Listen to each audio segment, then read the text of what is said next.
خدا یسوع مسیح کے قادر جلالی ببرکت نام میں آپ سب کو سلام۔ میں فوزیہ ایک اور نئے ویڈیو میں آپ کے سامنے، امید کرتی ہوں آپ سب خوش ہوں گے۔ اگر آپ میرے چینل پر نئے ہیں تو میرے چینل کو سبسکرائب کیجئے۔ اگر آپ خدا کے بارے میں جاننا چاہتے ہیں، خدا کی باتیں سیکھنا چاہتے ہیں، تو اپنے بارے میں بھی جاننا چاہتے ہیں، اپنی ذات کے بارے میں بھی، خدا کی ذات کے بارے میں بھی، تو آپ ضرور میرے چینل کو سبسکرائب کریں۔ آپ کو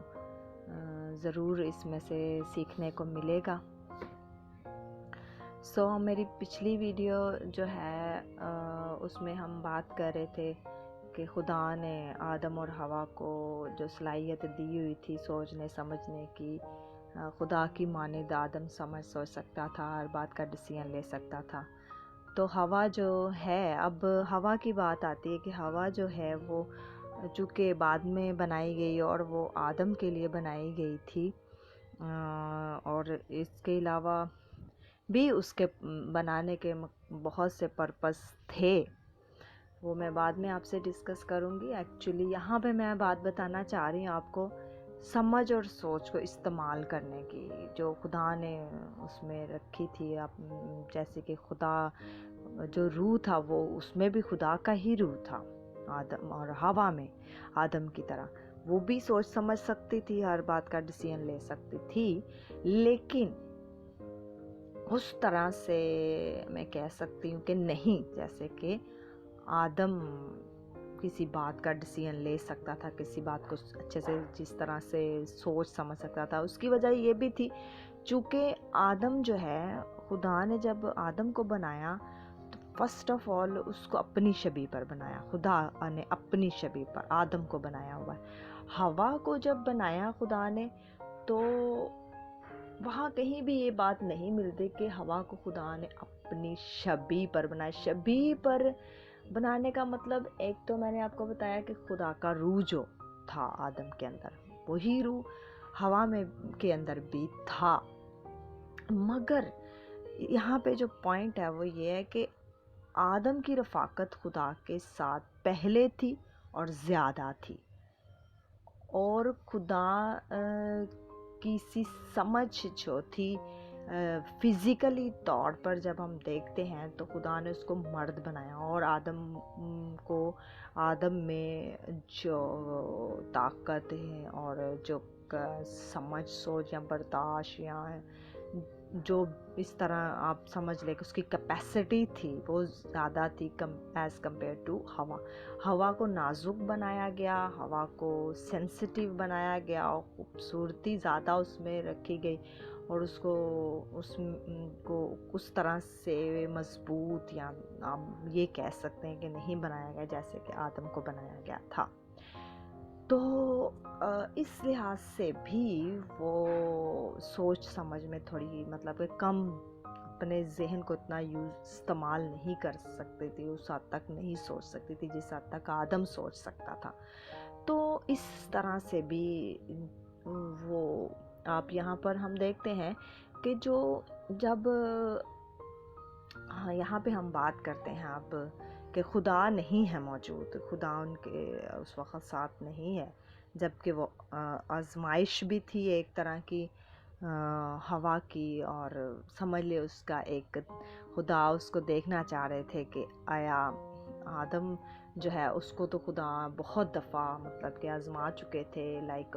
جب چیزوں کو بناتے تھے تو آدم کو بولتے تھے یہ دیکھو کیا ہے، وہ پھر ان کے نام رکھتا تھا، ان کو بولتا تھا ان میں یہ کیپیسٹی ہے تو ان کے یہ نام ہونے چاہیے، یہ ان میں یہ طاقت ہے۔ اس طرح سے جانوروں کو جب بنایا یا تو حوا کو جب بنایا تب بھی خدا نے اس کو آزمایا اور دیکھا کہ ہاں یہ سوچ سکتا ہے میری طرح، یہ سمجھ سکتا ہے ہر چیز کو، تو اور یہ اچھا ڈیسیژن لے سکتا ہے۔ لیکن حوا کو ابھی تک آزمایا بھی نہیں تھا، اور نہ اسے کچھ پوچھا گیا خدا نے، یہاں کچھ ہمیں ملتا نہیں ہے ایسا کچھ بھی۔ لیکن جب دیکھیں اس کو آزمائش اس کی ہوتی ہے وہ بھی خدا کو ہی جانتی ہوتی ہے، وہ بھی خدا کے علاوہ کسی کو نہیں جانتی، وہ بھی، اس نے بھی پہلے کبھی کسی کو نہیں دیکھا خدا کے علاوہ، آدم کی طرح ہی۔ تو یہاں پر اب تیسرا شخص آتا ہے، اب تیسرا جو ہے وہ آ کر اس کو ایسے بات اس سے کرتا ہے۔ تو فرسٹ آف آل تو اس کو یہی ہونا چاہیے تھا کہ یہ کون ہے، یا مطلب کہ یہ کیوں مجھ سے بات کر رہا ہے، اس کا مقصد کیا ہے، جبکہ خدا نے تو پہلے بتا دیا ہوا تھا کہ آپ کو یہ نہیں کرنا۔ تو دوسرا بندہ آ کے وہی کہہ رہا ہے کہ آپ کو کرنا ہے، آپ کرو ایسا،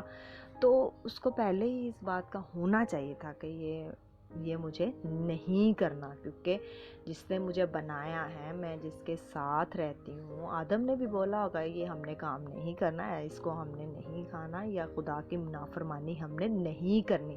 خدا ہمارا بنانے والا ہے، ہمارا کریٹر ہے، ہم نے اس کے مطابق زندگی، اس کی باتوں کو فالو کرنا ہے، نہ کہ اس کو جس کو ہم نہیں جانتے۔ تو چونکہ یہاں پر ہوا کی آزمائش بھی ہو رہی تھی، اور وہ جو اس سے بات کرنے والا تیسرا شخص آیا تو وہ اس کی بات سن رہی۔ یہاں پہ اس کی جو بیسیکلی غلطی ہے، وہ ہم یہ بھی کہہ سکتے ہیں کہ وہ خدا جو کہ روز باتیں کرتے ہیں، روز ان سے ملتے ہیں، خدا کو اس نے مطلب کہ اس وقت نہیں سوچا اس بات کو کہ میں خدا سے پہلے بات کروں یا پوچھوں یا اس کا بتا دوں کہ یہ کون ہے، یہ کیوں مجھ سے بات کرنا، بلکہ اس نے خود ہی ڈیسیژن لے لیا، کیونکہ اس کو آزاد مرضی بھی دی ہوئی تھی نا خدا نے، کہ وہ خود سے ڈیسیژن لے سکتے ہیں، کچھ بھی کر سکتے ہیں۔ تو اس بات کو غلط اس کو مطلب کہ ڈائریکشن کی طرف وہ لے جایا گیا، ایک